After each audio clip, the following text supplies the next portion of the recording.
तो hello friends, पिछले episode में हमने देखा था कि कैसे मतलब शी हल्क बनी, हल्क के साथ मिली और सब कुछ हुआ। वो कोर्ट में आई और उसने विलेन की वाट लगा दी। तो अब देखते हैं आगे। अब जेनी पहली बार सबके सामने पब्लिकली शी हल्क में बनती थी तो ये लोगों के लिए ब्रेकिंग न्यूज बन गया था कि जब कोर्ट में टेटियाना ने हमला किया तब एक सीधी सादी दिखने वाली जेनिफर नाम की अटर्नी हरी भरी रंग में बदलकर बड़ी हो गई, बिल्कुल हल्क की तरह, और उसने कोर्ट की जूरी मेंबर्स की जान बचाई, जिसके लिए उसी जूरी का एक मेंबर शी हल्क को थैंक्स बोलता है और यहीं पर लोग उसे शी हल्क का नाम देते हैं। जेनिफर जिस भी क्लब और बियर बार में जाती थी वहाँ पर सिर्फ शी हल्क का नाम गूंजने लगता है। जेनी के लिए काफी अननोइंग था कि लोग उसे शी हल्क के नाम से बुला रहे थे, पर निकी उसे समझा देती है कि ज्यादा सोचो मत, बस मोमेंट को एंजॉय करो। तो जेनी शी हल्क में बदलकर बाहर में आती है जहाँ पर उसका वेलकम सभी लोग बड़े जोर शोर के साथ करते हैं। शी हल्क और निकी दोनों मदिरा का सेवन करने लगी थी और शी हल्क को अपना सुपर हीरो वाला नाम पसंद नहीं आया था क्योंकि उसका ये नाम हल्क की परछाई की तरह लग रहा था। तभी वहाँ पर डेनिस आता है। डेनिस जेनी से जलता था तो वो उसे ताना मारता है कि उसके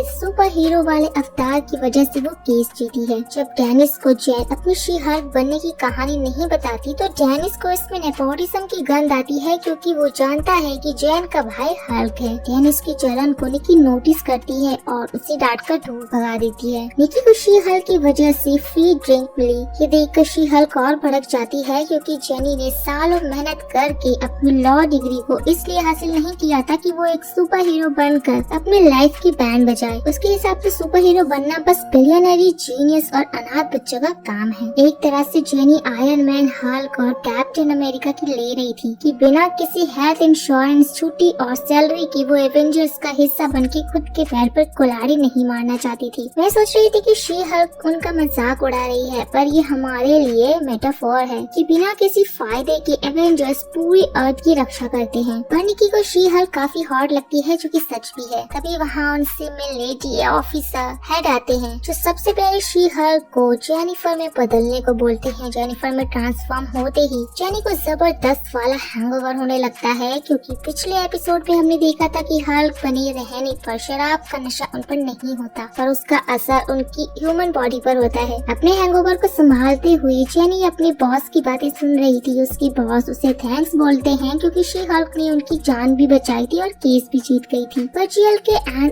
एच ने उनके केस को नाजायज केस घोषित कर दिया था, ये बोलकर कि शी हल्क ने जूडी की जान बचाई, इसलिए जूडी का फैसला उनके पक्ष में नहीं आया। देख रहे हो, भलाई का जमाना ही नहीं रहा है। एक तो जेनी ने उनकी जान बचाई, फिर भी उन्होंने घटिया रीजन देकर हरा दिया और जैन के साथ अब ऐसा हमेशा ही होता रहेगा, इसलिए उसके बॉस भी उसे जॉब से निकाल देते हैं। इसे बोलते हैं खाया पिया कुछ नहीं, क्लास थोड़ा 12 आना। बेचारी जैन जॉब जाने के बाद कई सारे लॉ फर्म में अप्लाई करती है। डिग्री और टैलेंट होने के बाद भी उसे कोई भी अपॉर्चुनिटी तक नहीं देता क्योंकि वो अपनी कंपनी में ऐसी वकील नहीं चाहते थे जिससे लोग हमेशा घूरते रहे। बीच में हल्क भैया भी अपनी छोटी बहन को कॉल करके उसके हाल चाल के बारे में पूछते हैं, पर जैन तो अपनी लाइफ को सही ट्रैक पर लाने में सुपर बिजी थी। जैन का भी मेंटल ब्रेकडाउन हो रहा था और वो तो कोई स्टार्टअप शुरू करने के प्लान में थी, पर उसकी बेस्ट फ्रेंड निकी हमेशा की तरह उसके साथ थी और उसे हौसला दे रही थी कि बहुत सारी कंपनी से जो उसे जॉब पर रख लेंगी। तभी जैन को फैमिली डिनर पर आने के लिए इनविटेशन मिलता है। फैमिली डिनर यानी कि घर के सभी लोग साथ में खाना खाते हैं। हमारे इंडिया में तो ये नॉर्मल बात है क्योंकि हम रात का खाना अपने परिवार के साथ करते हैं, पर ऐसा बाहर नहीं होता। जैन के पास जॉब नहीं थी तो उसे डर था कि उसके अंकल आंटी उस पर ताना जरूर मारेंगे, इसलिए वो निकी को भी अपने साथ चलने को बोलती है। पर निकी की आज डेट थी इसलिए वो जैन के साथ डिनर पर नहीं जाती। रात में घर आने पर जैन के पेरेंट्स उसका अच्छे से वेलकम करते हैं। हम पहली नजर में ही गेस कर लेते हैं कि जैन और उसके फादर मॉरिस का रिलेशन बहुत अच्छा है। वेल तो जैन के पेरेंट्स ने सभी को वार्निंग दे दी थी कि जैन की जॉब के बारे में कोई बात नहीं करेगा। यही हम रूस और जैन की तीसरे जीनियस कजन जेट से मिलते हैं जो जैन को देखते ही उससे पूछता है कि उसकी नौकरी क्यों चली गई। दरअसल जेट थोड़ा स्लो है, इसलिए मॉरिस के मना करने के बाद भी जेट ने जैन से वही सवाल किया जो उसे पूछने को मना किया गया था। वैसे जेट का प्रमोशन हुआ है,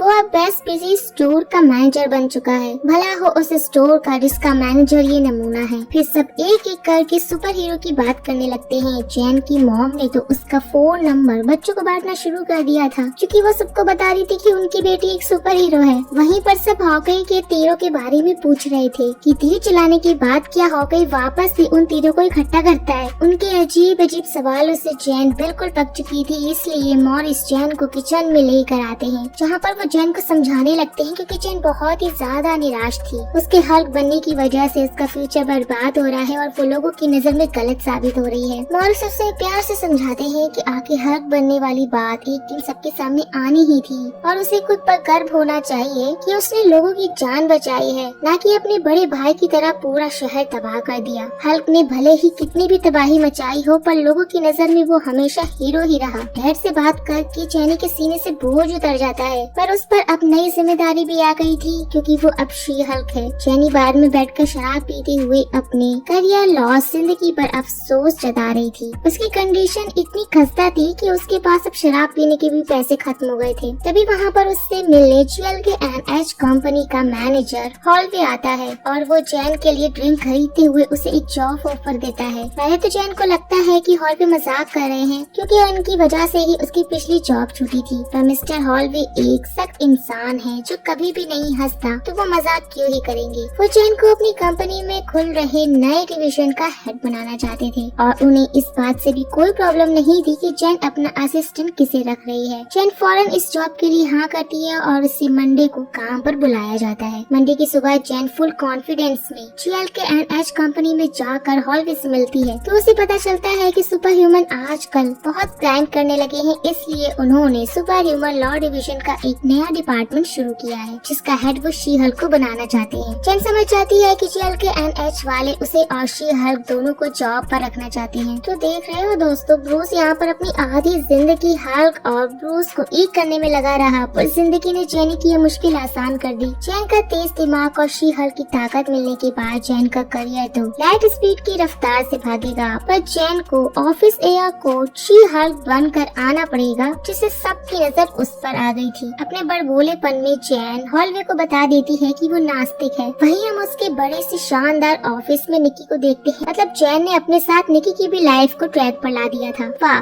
दोस्तों, तो जैन जैसी। निकी को इस बात से कोई फर्क नहीं पड़ता था कि कंपनी वालों ने जैन की जगह शी हल्क को अटॉर्नी रखा है, क्योंकि जैन उसे शी हल्क में ज्यादा अच्छी लगती थी। तभी वहाँ से मिलने कंपनी का एक एम्प्लॉय पग आता है जो शी हल्क के लिए वेलकम गिफ्ट लाया था, जिसमें उसने बिल्डिंग के ब्लूप्रिंट पर सबसे अच्छे टॉयलेट को मार्क किया था। ये पग अपने नाम की तरह ही अजीब था। इन सब नमूनों से मिलने के बाद जैन को मिस्टर हॉलवे से पता चलता है कि एमिल ब्लॉन्स्की को रिहा करवाना ही उनका पहला केस है। मैं आपको बता दूं कि एमिल का दूसरा नाम एबोमिनेशन है, और आपको तो पता ही है कि थैनोस अंकल के पहले हल्क को टक्कर देने वाला सिर्फ एबोमिनेशन था, इसलिए एबोमिनेशन का केस सुनकर जैन के चेहरे का रंग उड़ गया था। पर हॉलवे के अनुसार जैन को ये केस लड़ना ही होगा, नहीं तो उसकी ये नौकरी भी चली जाएगी। एबोमिनेशन भी यही चाहता है कि उसका केस शी हल्क लड़े। तो हॉलवे की बात मानकर जैन को पिछले गिले शिकवे मिटाने पड़ते हैं और वो एमिल से मिलने के लिए जेल में जाती है, क्योंकि ये बहुत बड़ा हाई प्रोफाइल केस है। और गेस्ट स्पॉट एबोमिनेशन को जिस जेल में बंद रखा गया था वो डीओडीसी वालों का है। देख रहे हो, डीओडीसी वाले हर जगह है। कार शी हल्क को रोक देता है, अंदर नहीं जाने देता, क्योंकि वो अंदर सिर्फ ह्यूमन की फॉर्म में ही जा सकती है। जैन के बदलने के बाद वो सिक्योरिटी गार्ड से मजाक करते हुए एमिल से मिलने जाती है, जो अभी मस्त अपने ह्यूमन फॉर्म में एक एडवांस चैम्बर के अंदर बंद था। मिलते ही सबसे पहले एमिल जैन को नमस्ते बोलता है, क्योंकि वो जैन को बताना चाहता है कि योग के जरिए उसने भी अपने अंदर के एबोमिनेशन को पूरी तरह से कंट्रोल कर लिया है और वो अब खुद भी एक एबोमिनेशन में नहीं बदलना चाहता। बात करें एमिल के बैकग्राउंड की, तो वो रशिया में पैदा हुआ, ब्रिटेन में पला और फिर रॉयल मरीन का कमांडर भी बना, जो यूएस गवर्नमेंट के लिए काम करती थी। यहीं पर एमिल अपना नजरिया जैन को बताता है कि वो तो मस्त आर्मी का कैप्टन था, पर जब हल्क तबाही मचा रहा था तब अमेरिकी सरकार ने ही उसे एबोमिनेशन बनने का सीरम लगाया, जिसके बाद वो हल्क को रोकने गया। उसे लग रहा था कि वो अमेरिका का हीरो बनेगा, पर आज वो जेल में है। जैन भी उसकी बातों से खुद को कनेक्ट कर रही थी, पर उस सीरम की वजह से एमिल ने तबाही मचाई थी। पर सच्चाई तो हम जानते हैं कि वो झूठ बोल रहा है, ये कोई सीधा साधा इंसान नहीं है। वो एबोमिनेशन बनने के पहले से ही बहुत बड़ा वाला पागल था। वहीं पर एमिल अपने 7 दोस्तों का भी जिक्र करता है, जिनसे वो यहीं जेल में प्रिजन पेन पाल प्रोग्राम के तहत मिला था, और अब वो आजाद होकर उन्हीं 7 दोस्तों के साथ शांतिपूर्वक जीना चाहता है। अब मार्वल वाले सिनिस्टर 6 के मेंबर्स को बढ़ाकर तबाही मचाने वाले हैं, और ये एमिल जैन को मामू बना रहा है, नहीं तो सच में सुधर चुका है? इसका जवाब तो बस ये मार्वल वाले ही दे सकते हैं। चैन को उसने अपना केस लड़ने के लिए लगभग कन्विंस कर ही लिया था, पर अभी भी चैन को सोचने के लिए समय चाहिए था। घर पर जाकर चैन अपने बड़े भैया हल्क को कॉल लगाकर सब कुछ बताती है कि उसकी नई जॉब लगी है और वो चाहते हैं कि एबोमिनेशन यानी कि एमिल का केस वो लड़े।